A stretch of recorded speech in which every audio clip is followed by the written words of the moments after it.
So it's episode 7 of the Record Players Podcast, and we always do what's new.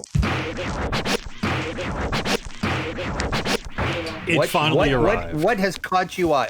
It finally arrived. We've talked about this for a couple of shows now, so let's get this out of the way and perhaps move on. However, it is also, take a look at this thing. The Godzilla soundtrack happened to arrive for me. Yep, on Record Store Day. It is a premium-looking cover, just like they advertised, so both front and back. Looks absolutely lovely. Look at that gatefold here. That's amazing. Yeah, and comes. This is fairly minor, but it's got a frameable style still, and then the record itself is one heck of a looking record. Look at that thing. My God. Yeah, it's sort of they came in two different versions, and honestly, I've seen on Facebook and such the darker black-blue version, which also maybe looks better than this. However, not better than this one, because my splatter happens to look like a nuclear fallout symbol, which is basically unintended. And most other people's pressings don't seem to look like this. And if there's anything more perfect for the Godzilla soundtrack, I don't know what it is. And then it's got the flip side here, which, looks a little more standard and has the Godzilla. That still looks cool itself, though. Yeah, and it's a great looking record. It's the 70th anniversary pressing by Waxwork Records and Toho. Waxwork directly with Toho to produce and manufacture and distribute the 70th anniversary soundtrack of Godzilla, which is, of course, the most famous monster movie of all time that changed everything for not just Japanese cinema and American cinema, but cinema in general, and also is about so much more as well, and is a very classic soundtrack of kind of classic monster movie type stuff.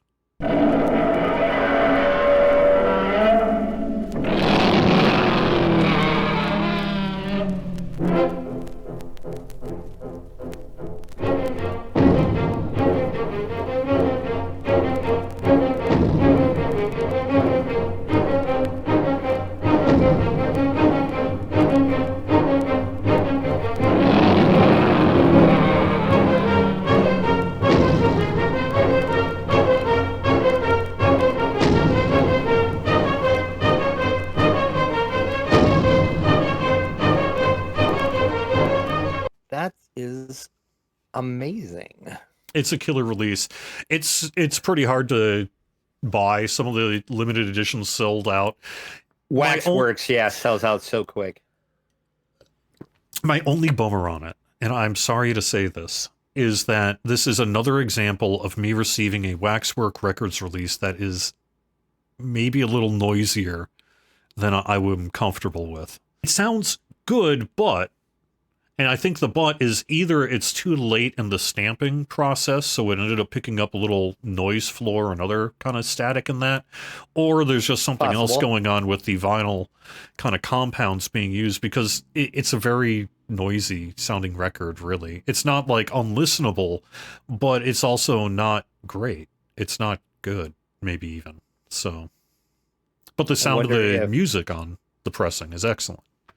If it sounded, if that noise floor and crap was released, it would be great. So, is it just in the quiet parts that noise and the noise you notice it? Yeah, you definitely notice it more in the quiet parts, which is what happens with a lot of vinyl too. Right. Sometimes that's normal. Yeah, but it also is just louder in terms of the crackling and stuff than a whole bunch of other records that I've purchased brand new recently. So. So my what's new is one of them that's been on my want list for a while, and I'm guarantee you most people probably never even heard of this, and people are going to be like, what is this? It's a band called Why Can't Tori Read?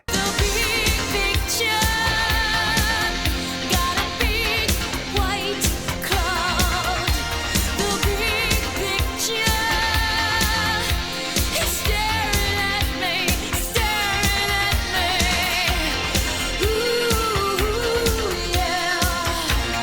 Ooh.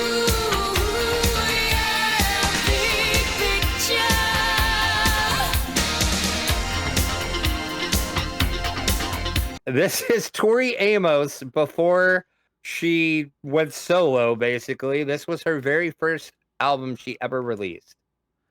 I just happened to run into this at a record store in their new what they just got in used section. And they had this, and it was fairly reasonably priced because this is one I've been looking at forever. And it's usually so expensive to buy. And obviously, it came from a radio station because they wrote the radio station name on it. It's on the back as well. But I almost didn't buy it for that, but just at the price I got this at, yeah, and like how good this is, and the vinyl's like, if it's been played, you can't convince me this has ever been played. I mean, it looks like a brand new vinyl. But as I said, this is Tori Amos. This is her first release she ever had. It's also a gold stamp promo as well. It sounds like it looks, to be clear. It doesn't. If you're used to Tori Amos 90s and onward, right, and you hear this is almost more like maybe almost like mid 80s, late 80s Sheena Easton kind of stuff. Yep. Sort of. It's kind of very poppy, very dancey, very electronic-y in some parts. Yeah. Did she write the songs? I don't know enough about Tori Amos, so I'm sorry to know, but is this her songs, her music? Or did she happen to find herself in a studio environment with a producer or something? Like, how does it exist? Why does it exist? When she went in to get her record contract, she wanted to do what she was doing in the 90s. She wanted to do the singer-songwriter thing. And they told her, there's no way that's going to sell. We're never going to sell that. That was like 70s. Nobody cares about singer-songwriters. So they're like, we're going to put together a group for you, and this is what we're going to do, and you'll sell. You'll be big. Well, this didn't go anywhere. It just died. It died a very slow death. It came out in, I want to say, 86, 85. Let's see when it came out. But yeah, like I said, like you said, it's not Tori Amos. So if you're expecting Under the Pink and Little Earthquakes, this is not what you are going to. On the other hand, her music has always been so sincere and everything that to have just the fun dance version of Tori Amos is also not a bad thing. But it's so weird. Does she actually write the songs? Is she listed as the songwriter? She wrote all of the songs. Wow. And the music. I couldn't believe it when I heard the clip of this album. I was like, I cannot believe that's Tori Amos. Yep. Words and music by Tori Amos. Yep. She wrote all of it. I didn't hate it, but then I like disco. So it's like I said, it's very weird. And it's just one I've always wanted, just because I'm a big Tori Amos fan. And I'm like, I want to have this in my collection, but I've never been able to like really afford it, because it's like, if you look on Discogs, prices are like all over the place for this. Like, every once in a while you can get it at a decent price. This was like, I want to say $35 I got this for. Okay. So I'm like, at that price, heck yeah. And like I said, it's brand new, it looks like. Was a gold stamp promo, so it was a radio station record, but it doesn't look like they actually ever played it, because it's VG plus easily, almost mint. Wow. That's fantastic. What a wild record for this show. I love it. One final bonus for what's new, and that is, this is just too funny not to share. I guess about a week and a half ago today, I went outside of my house to get the mail, and what was sitting on the front of my lawn but a CD?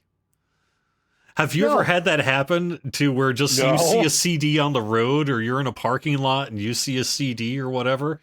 But this apparently Van Halen Balance CD from 1995, for whatever reason, happened to be sitting on my front lawn, maybe about 5 feet away from my mailbox. And I was like, well, I have to pick this up and figure it out. I have a feeling it's not for me, because I'm not the world's biggest Van Halen fan. And I don't know what they were up to in 1995, but I suspect it wasn't their peak. Very poppy, very keyboard heavy. Yeah. That was the Sammy Hagar era Van Halen, so it's like very synth, very pop. Yeah. Do you think someone was just driving down the road, this was in there, and they were like, oh my god, I hate this so gosh darn F this album. I kind of hope Chuck. so. Or how did it end up in my front lawn? You know? I kind of hope that's the story. Yeah. That people are just like, nope, I'm done with this.